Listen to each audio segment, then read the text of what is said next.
आइए शिव शक्ति संसार YouTube channel में आपका स्वागत है।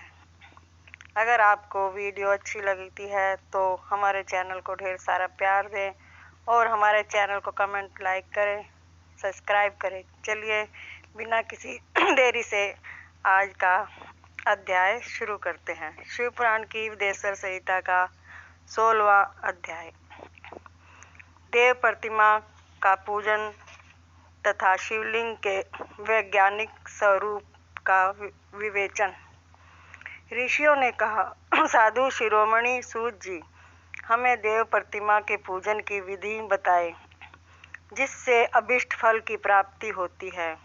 सूत जी बोले, हे महर्षियों, मिट्टी से बनाई हुई प्रतिमा का पूजन करने से पुरुष स्त्री सभी के मनोरथ सफल हो जाते हैं।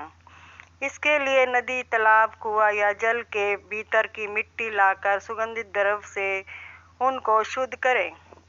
उसके बाद दूध डालकर अपने हाथ से सुंदर मूर्ति बनाएं।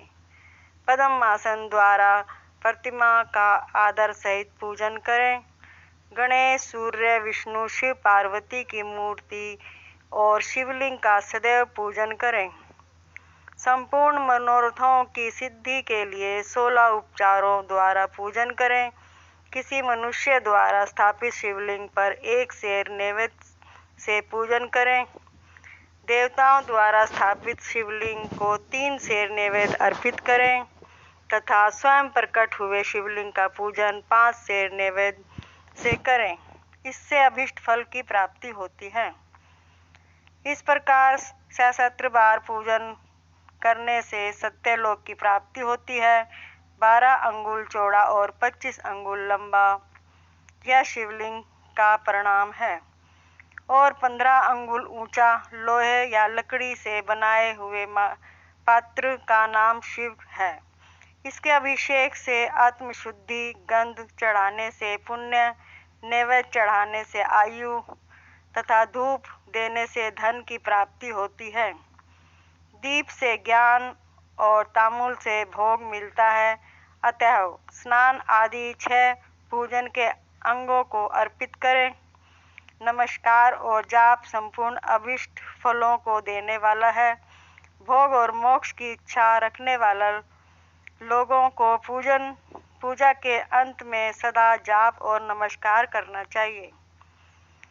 जो मनुष्य जिस देवता की पूजा करता है वह उस देवता के लोक को प्राप्त करता है तथा उनके बीच के लोकों में उचित फल को भोगता है।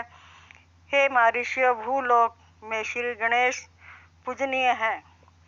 शिव जी के द्वारा निर्धारित तिथि, वार, नक्षत्र में जो विधि सहित इनकी पूजा करता है उनके सभी पाप एवं शोक दूर हो जाते हैं और वह अभिष्ट फलों को पाकर मोक्ष को प्राप्त करता है।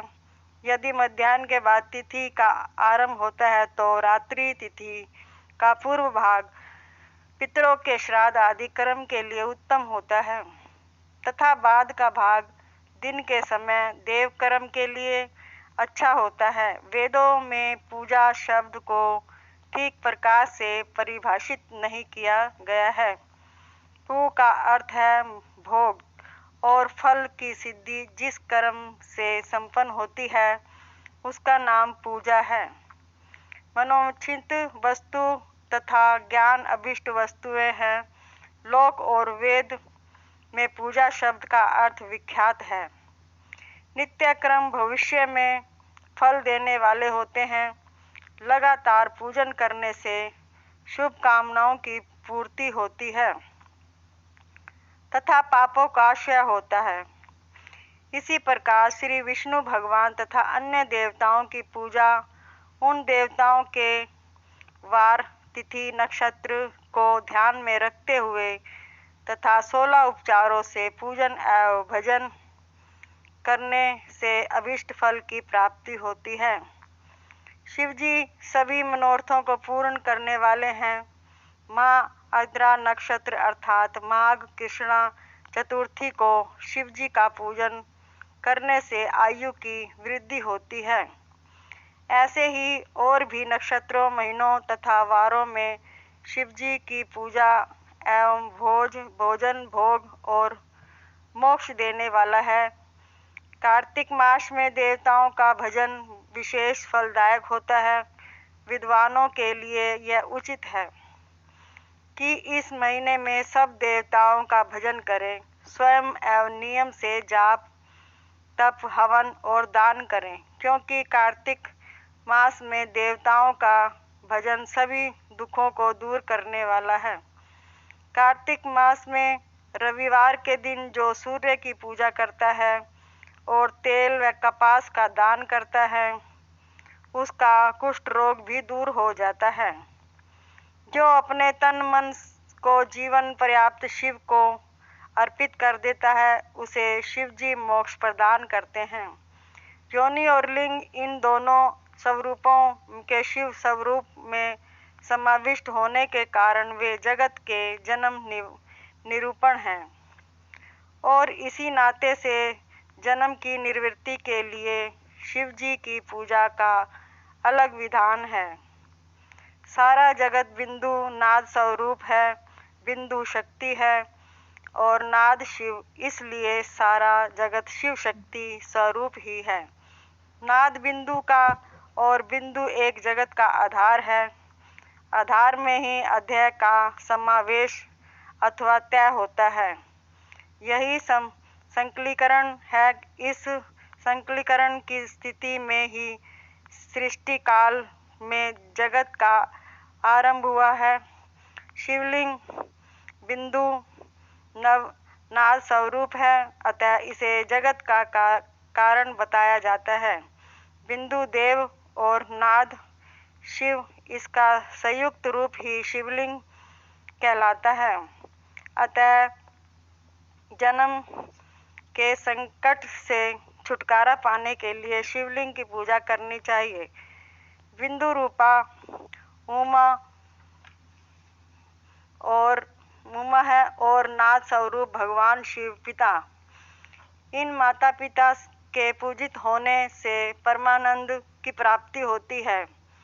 देवी उमा जगत की माता है और शिव जगत के पिता। जो इसकी सेवा करता है, उस पुत्र पर इनकी कृपा नित्य बढ़ती रहती है। वह पूजन पर कृपा कर उसे अपना अतिरिक्त ऐश्वर्य प्रदान करते हैं। अतः शिवलिंग को माता पिता का स्वरूप मानकर पूजा करने से अंतरिक्ष आनंद की प्राप्ति होती है। भर्ग शिव पुरुष रूप है और भर्गा शक्ति प्राकृतिक कहलाती है। पुरुष आदि गर्भ है, क्योंकि वह प्राकृतिक का जनक है। प्राकृतिक में पुरुष का संयोग होने से होने वाला जन्म उसका प्रथम जन्म कहलाता है। जीव पुरुष से बराबर जन्म और मृत्यु को प्राप्त होता है। माया द्वारा प्रकट किए जाना ही उसका जन्म कहलाता है। जीव का शरीर जन्म काल से ही 6 विकारों से युक्त होता है, इसलिए इसे जीव की संज्ञा दी गई है। जन्म लेकर जो प्राणी विभिन्न पाशों अर्थात बंधनों में पड़ता है, वह जीव पशुता के पाश से जितना छूटने का प्रयास करता है, उसमें उतना ही उलझता जाता है। कोई भी साधन जीव को जन्म मृत्यु के चक्र से मुक्त नहीं कर पाते। शिव के अनुग्रह से ही महामाया का प्रसाद जीव को प्राप्त होता है और मुक्ति मार्ग पर अग्रसर होता है। जन्म मृत्यु के बंधन से मुक्त होने के लिए श्रद्धा पूर्वक शिवलिंग का पूजन करना चाहिए। गाय के दूध, दही और घी को शहद और शक्कर के साथ मिलाकर पंचामृत तैयार करें तथा इन्हें अलग अलग भी रखें। पंचामृत से शिवलिंग का अभिषेक और स्नान करें। दूध व अन्न मिलाकर नैवेद्य तैयार कर प्रणव मंत्र का जाप करते हुए उसे भगवान शिव को अर्पित कर दें।